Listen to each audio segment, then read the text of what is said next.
10 ദിവസം കൂട് വെച്ച് കാത്തിരുന്നതിന് ശേഷമാണ് ഈ കടുവ സജ്ജമാക്കിയ സ്ഥലത്ത് വയ്ക്കും. ഈ കൂടിൽ നിന്നും അകത്തേക്ക്, അതായത് പ്രത്യേകം സജ്ജീകരിച്ച ഐസൊലേഷൻ ട്യൂബിലേക്ക്, അതായത് ഈ കടുവയെ മാറ്റും.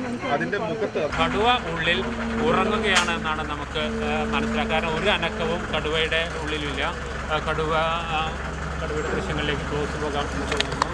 മാംസം, അതായത് തീറ്റ കൊടുത്തതൊക്കെയും അതിനകത്ത്.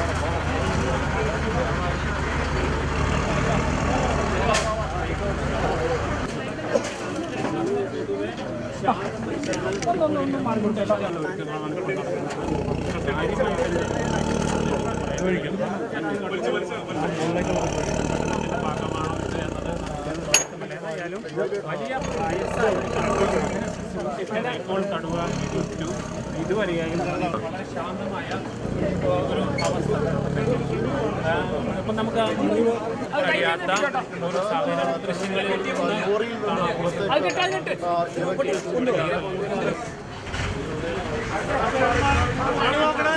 കുറച്ചുകൂടി ലിഫ്റ്റ്